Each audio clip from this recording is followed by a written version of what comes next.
Hello guys, welcome back to our YouTube channel Bong reaction. আমি চলেছি নাটকের clip react করার জন্য। আমার সঙ্গে রয়েছে রিয়া আর রাজীব, আর আমরা বসেছি হার কিপ্টে নাটক নিয়ে। আর আমাদের তো শিলবাড়ি নাটকটা শেষ হয়ে গেছে, আগের দিনে লাস্ট পর্ব আমরা দেখেছি। নাটকটা একটু অন্যভাবে শেষ হয়েছে, আবার নাটকটা খুব ভালো লেগেছিল আমাদের, খুবই ভালো ছিল সত্যি। আমরা ভেবেছিলাম এরপরে হয়তো আছে স্টোরি, কিন্তু না, আমরা পরে গিয়ে দেখেছি তো নেই কোনো স্টোরি। হ্যাঁ সেটাই। আর ওখানে হচ্ছে খুব একটা ভালো মেসেজ দিয়েছিল, তো নাটকটা খুবই ভালো লেগেছে আমাদের। তো ওই জন্য এখন আমরা নতুন কোনো নাটক আনছি না, আমরা হারকিপ নাটকটাই মানে কন্টিনিউ করছি, ওটাই দেখবো আজকে আমরা। হারকিপটা একটু বেশি বেশি করে দেখে নিলে তাড়াতাড়ি শেষও হয়ে যাবে। আর আগের ভিডিওতে তোমাদেরকে আমরা বলেওছি যে আমরা একটা কমিউনিটি পোস্ট দিয়েছি, সেখানে তোমরা কমেন্ট করো যে এরপরে আমরা কোন না কোন নাটক আনতে পারি, তো তার উপর ভিত্তি করে পরে নাটক আসবে। তো যাই হোক, চলো হারকিপ্টের এটা হচ্ছে 104 নম্বর পর্ব, আমরা শুরু করা যাক। চল। আচ্ছা ঠিক আছে, তোরা যখন এত করে করছিস, চল চাটা একটু খাইয়ে আসি। চা খাইয়ে আসি। আয় এ মজনা, চল। না তোরা যা, আমি যাব না। আচ্ছা থাক। মুকুলের সঙ্গে চা খেতে যাচ্ছে। কি ভুবন বাবু, বিবাহিত জীবন কেমন উপভোগ করতে আছো? রূপের অবস্থা খারাপ। আমি কি জগাটা খাইতে ভাই যে তোমার লগে ইয়ার কি করবো? ওটা জীবনের আশা ছাড়িয়ে দিয়া ব্রহ্মচারী হওয়ার মুহূর্তে তোর ওইরকম সুন্দর একটা ভাইয়া এনে দিলাম, এরপরে তোর ভাল লাগে না, মন মোটে ভরেই না, মুখটা পাঞ্চে করে দাও। আমি কিন্তু কইছি যে আমার মন ভরে না। তো মন বললে কাও না কা, কিরকম উপভোগ করতেছি সেটা তো নিজের চোখেই দেখে আসি। কানাই বলাই মামা চলে যাওয়ার পর থেকে মনে হয় যেন একেবারে দম ফিরে পাইছে। আরে কানাই বলাই মামা গেছে তো কোনো সমস্যা নাই, যে ককটেল তোরে আনিয়ে দিছি অত তোর বাপ আর তোর বইনের গরির দম ফুরাইতে খুব বেশি সময় লাগবে না, তুই টেনশন করিস না। আরে ভাই, টেনশন কি খালি আমি কানাই বলাই মামাকে নিয়ে করতেছি নাকি? বিয়ে করেছি, নতুন বউ ঘরে, হাতে একটা ফুটে পয়সাও নাই, কিরকম থাকে তুই ক? খুব যে ভালো ঠেহায় না তো বুঝতেও পারছি, প্ল্যান একটা করছি। তোর বাপের মেহগনি বাগান আছে না, ওইটা মনে কর 5-7টা গাছ ব্যস্ত হইবে, কাস্টমার আমি ঠিক করে রাখছি। এ কি সাংঘাতিক প্ল্যান করছো তুই? হ্যাঁ, একেবারে তো দক্ষ যজ্ঞ পাইতে যাবি রে। ওরে দক্ষ যজ্ঞ বাঁধবে এটা কি আমি বুঝি না? করেছে এই যজ্ঞের পুরোহিত ঠিক করা আছে, সে চলে আসবে জগাটা খাইতে। প্ল্যান করেছে বাবারে, গুল্লার মাথায় শুধু এইসবই করে। ঘরেতে বাইরে আজ তো করে আসপর্দা আমি ভাঙিয়ে দেবো, কি মনে করেছ রে? হ্যাঁ, কি কথা কানে যায় না? ভয় পাইস? বাইরে কাম করেছে। কি হয়েছে মাজা ভাই? আপনার ভাই কি দরকার? তাই ফেরি তোর মাইজি ভাই কিনা রে? তাই ফেরি এই তুই আমার আব্বা কি কইছু? ও কি মাজা ভাই, ভাসুর হয়া ছোট ভাইয়ের বউর সাথে কি ভাষা কথা করছেন? কি ভাষায় কথা করছি তুই বুঝতিস না? বাংলা ভাষায় কথা করছি, চাটমোহরের শুদ্ধ বাংলা ভাষায় কথা করছি, নাকি তোর কাছে হিন্দি উর্দু না ইংরেজি মনে হচ্ছে রে? কথা তো বাংলা ভাষাই করছেন, কিন্তু ছোট ভাইয়ের বউর সাথে কেউ আবার করে কথা কয়? আপনি তো চাটমোহরের বাংলা ভাষাকে অপমান করতেছেন। তুগারে সায়স্তা করার জন্য আরো বেশি কিছু যদি করা লাগে তাও আমি করব। এই তুই আমার আব্বা কি কইছু? কথা কইছ না কে? আব্বাক তো আব্বাই কইছি, অন্য কিছু কয়া তো ডাক দেয়নি। এই সেই টাকার কথা কিটা কইছ রে? তুই নাকি আমার আব্বার কাছে কইছিস তোর বাপের বিক্রি করা জমি তোর হয়ে গেছে, সেটা দখল করার জন্য তুই এই বাড়িতে আইছু? দখল নেবার কি আছে, আগে পিছে জমি তো আমাদেরই হবি। তুগারে হবি মানে? বাপ রে হাউস রে, আমার বাপের জমি খাবে রাইছু তাই না? তুই আমাকে চিনিস রে? তোর জমি খাওয়া আমি শিখিয়ে দেব। কি মনে করিছু তুগারে সবগুলা ইঁদুর মারা ওষুধ খাওয়া আমি মারার ব্যবস্থা করব? তোর কত বড় সাহস, তুই আমার আব্বার মুখের পর জমি দখলের কথা কইস? এখন তো থাপড়া বাড়িতে আমি বাড়ি করে দেই তো কিরা ঠকাবি রে? হ্যাঁ দেখেন মাজা ভাই, ভাসুর হনজনে কিন্তু এতক্ষণ সম্মান দিয়ে কথা করছি, আপনি কথাবার্তার ভাষা ঠিক করে কন, না হলে কিন্তু অসুবিধা হবে কই দিই। এই রে, কি অসুবিধা হবে রে? তুই তো চারবার খালি রে, একেবারে থাপ্পড় দিয়ে 32 টা কি মনে করিস তুই? হ্যাঁ কি শুরু করছো? তুই তো ভারী বিয়ে হয়েছে রে। ছোট ভাই বসে দিতে কেমন বাবুর তো এক চর মারে দাঁত ফালাই দেবো। যাই থেকে। আপনার মেজো বেটা আমাকে শর্ট দিবের চাইছে, দিবের দান আম্মা। তুমি ঘরে যাও তো ছোট বৌমা, জানার সাথে কথা করছো কে? এই তুই যাবো না? নাহলে আমি চর খাবো। যাই থেকে। আমার চট বেতাই না সকলে মিলে একজোটে ক্লিক শুরু করেছে গোষ্ঠী শুদ্ধে সকলে যদি আমি ইঁদুর মারা ওষুধ না করে মারিছি তাহলে পর আমার নাম বহর না বল করতে গেছে পাওয়ার পেয়ে গেছে না জমি বাবা বলে যে সবকিছু লিখে জমি আছে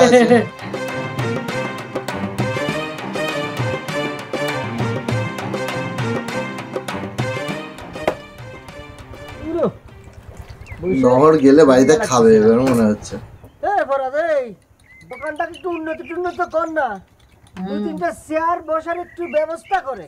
বাবা বিরান্তিত বসে আগে বসার অভ্যেস করেলে।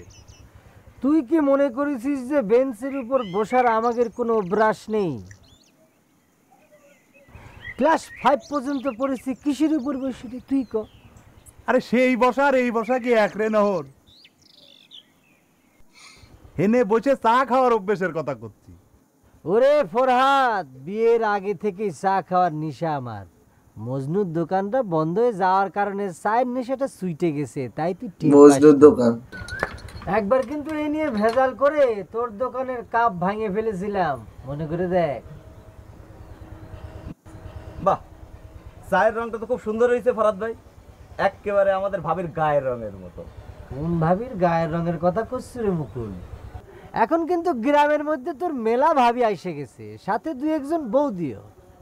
ভাবি আর বৌদি যতই আসুক, গার রঙের সাথে তুলনা দেওয়ার মতন ভাবি মুকুলের একটাই আছে।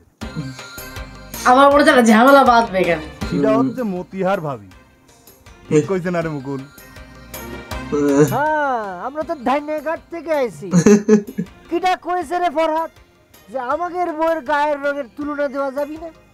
তুলনা দেওয়া গেলেও সেটা মনে করছে রসার সাথে, আর আমার মতিহার। আমার বউ রেশমার তুলনা যদি হয় রসায়ের মতো, তাহলে পরে তোর বউর তুলনা কিসের মতো জানিস? ওই যে ডিব্বা আছে না, ডিব্বার দুধ, তার মতো আটটা আটটা পিঁপড়ায় খায়। একদম বাজে কথা কব না, এই যে মাথায় ঢালে দেব। ও আমার বউ নিয়ে তুমি আজে বাজে কথা কবে, আর আমি কিচ্ছু কব না। ওখানে মধ্যে তালা মারি দেব। আরে রং তো সবার সুন্দর, তবে মানুষের উপরের রং দিয়ে তো আর বিচার করা যায় না। হ্যাঁ মুকুল একদম ঠিক কথা বলেছে। এর সাথে কেউ পারবি না, এই আমি আগেই কয়া দিলাম। এই খাবো না তোর তো। হ্যালো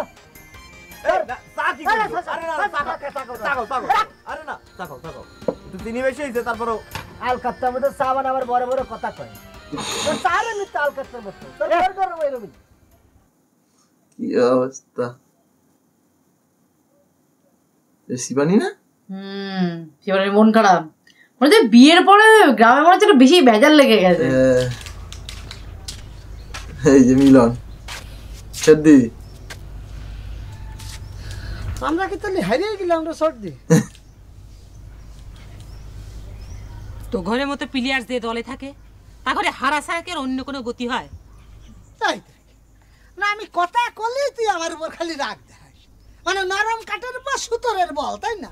তো এই বলটা তো আসল জায়গায় দেখালি কাজ হতো। চুপ করে থাক। কার সাথে করে বল খাটাবো রে আমি? আমি একা একা বল খাটাচ্ছি আর তলে তলে যায় তোরা আতাত করুচ্ছু। তুই তো এই ঘরের শত্রু বিভীষণ। শেষ পর্যন্ত আমার কবলে এই অপবাদ চলতো না সর্দি। তোর পক্ষ নেওয়ার জন্য সকলের চোখে আমি চক্ষু শুনলাম, এখন তুই আমার শত্রুর দলে ঠেলে দিচ্ছিস। এই তোর পক্ষ নিয়ে আমি কি না হারিয়েছি? মেলা কিছু করুছু, আমাকে সজ্ঞে তুলে দিছু। তোরা কিচ্ছু করতে হবি না, দয়া করে এখন তুই এ বাড়ির থেকে বিদেয় হতো। আমি যদি উচিত কথা কই, আমি তো মনের মধ্যে কষ্ট ভাবি রে সর। টাকার গতি যাচ্ছে। আমার বিদায় হওয়া কথাটা কর আগে এই বাড়িটা যে তোর না, সেটা কি একবার চিন্তা করেছিস? মাস্টার তো ভাই হিসেবে এই বাড়ির উপর আমার যতখানি অধিকার আছে, তোর কিন্তু সেটাও। এই তো যদি বিশ্বাস না হয় মাস্টারমশাইয়ের কাছে থেকে শোনবে। হয়ে গেল হয়ে গেল, শিবানীর মুখ বন্ধ। না শিবানী বেচারাকে সবাই মিলে এমন বলছে, সেটা তো বলছি, যেইটুকুনি বাকি ছিল সেইটুকুনি রাতে আসলো। মানুষ কানা হলে এরকম কানা হয় রে মুকুল। আচ্ছা রঙের কথা না হয় বাদই দিলাম, রং যত ভালোই হোক পুরনো হলে যে রোদে পুরে জইলে ডিসকালার হয়ে যায় সেটা ধর্তব্যের মধ্যে নিব না। আমার নতুন বউ রেশমার সাথে ফরহাদের পুরনো বউর তুলনা করে এটা হয়? কি কলু রে নহর, আমার বউ পুরিন হয়ে গেছে, রং জ্বলে গেছে। আমার মতিহার যদি 100 বছরের বুড়িও হয়ে যায় তাও তো তোর রেশমা তার কাছে খারাপের পারবি না। ওকে নিয়ে ঝামেলাই শেষ হচ্ছে না তো বাবা। কালা কুটকুটি এই গ্রামে সকলেই সেটা জান। আলকাতরা একটা বউ নিয়ে এসে আবার দেখে কসু যে আমার বউ রেশমার গায়ের রং কালো, আমার বউ রেশমার গায়ের রং হচ্ছে উজ্জ্বল শ্যামলা। উজ্জ্বল শ্যামলা? আরে ধলা রং তো কুত্তে বিলের হয়, আর শ্যামলা রং লাখি একটা। এই তো লাইনে আসতেছু, কেবল তো শ্যামলা কইছু, কয়টা দিন যাই বিয়ের দিয়ে ওই শ্যামলা ময়লা পরে আলকাতরা হয়ে যাবি। আচ্ছা ঠিক আছে ঠিক আছে, রঙের কথা না হয় বাদই দিলাম। মতিহার কোনো নাম হলো? তামুকের নামে নাম। কিসের নামে নাম? মতিহার তামুক। ধূমপান স্বাস্থ্যের জন্য ক্ষতিকর। করিস না আরে মুখে। মতিহার নামের মানে কি তুই জানিস? মতি মানে কি? সোনার চাইতে দামি যে হীরা মতি সেই মতি। মতিহার মানে মতির হার, আর হার মানে কি? গলার মালা। রেশমা কোনো নাম হইলে নাকি রে? রেশম পোকার গুপ্তেন পয়দা হয়, এই নাম নিয়ে তুই আমার মতিহারের সাথে তুলনা করবে রাশি? হাই রে ভগবান, ঝামেলা হয়ে গেছে। জায়গায় পয়দা হয়, শামুকের পেটের মধ্যে থাকে বেটা, কাদা মাদা ভর্তি। কত দাম? দিন না, আমার মতি আর শামুকের মতি না, সাপের মাথার মনি হে। সাপের মাথার মনি লইয়া আমরা করি যে কারবার, বাবু সালাম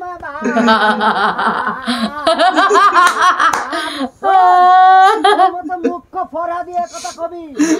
আমার বউ রেশমা কোন ফ্যামিলির মেয়ে জানিস?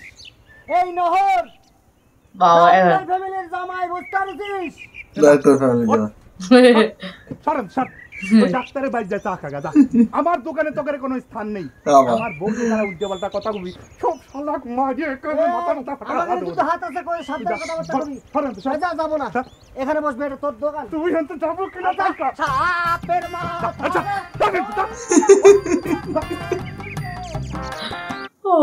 সত্যি একটু বেশি করছে এবার। এই ক্লিপটা কিন্তু মজাদার ছিল, মানে বউ নিয়ে ঝামেলা লেগে গেছে বাবা, ঝামেলা করছে না। কার বউ দেখতে নতুন পুরনো মুখ তো ইয়েতে থাকে কেন থাকে, সত্যি খুব মজাদার লাগলো এই ক্লিপটা। বাট সত্যি আর কিছু বলার নেই, মানে বিয়ে করার পর থেকে মনে হয় বউ বউ নিয়ে একটু বেশি ঝামেলা লেগে গেছে পুরো সবার মধ্যে। এই নাম নহরের কোনো চিন্তাই নেই, মানে যে বাড়িতে এরকম ঝামেলা হচ্ছে এই হচ্ছে, তাও বহরের একটুখানি চিন্তা রয়েছে যে কি হবে কি করব সেইগুলো রয়েছে, কিন্তু নহর আর নহর নিজের মতনই রয়েছে। তো যাই হোক, ভালো লাগছে, আমাদের তো দারুণ লাগছে, মজা লাগছে। তো তোমাদের কেমন লাগছে মজা সেটা কমেন্ট করো, ভালো লাগে লাইক শেয়ার করতে কিন্তু ভুলো না। আর তার সাথে কিন্তু আমাদের ব্লগ চ্যানেল ব্লগ চলে এসেছে, আমাদের পুরুলিয়া রাইডের ব্লগ, তো সেটাও কেমন লাগছে প্লিজ কমেন্ট করো, সবাই আমাদেরকে সাপোর্ট করো একদম। আর যারা না দেখে থাকো তাহলে এখনো দেরি হয়নি, দেখতে পারো রাজীব রিয়া ব্লগ এই চ্যানেলে গিয়ে। আশা করি তোমাদের ভালো লাগবে, আশা করি কি ভালো লাগতেই হবে একদম। আর ভালো লাগলে প্লিজ, ভালো বা খারাপ যাই লাগুক, বাট দেখো আর ফিডব্যাকটা দিয়ে দাও, মানে ওই চ্যানেলে কমেন্ট, পজিটিভ হোক ফিডব্যাকটা দিও। তো চলো দেখা হচ্ছে নেক্সট ভিডিওতে, ততক্ষণের জন্য টাটা।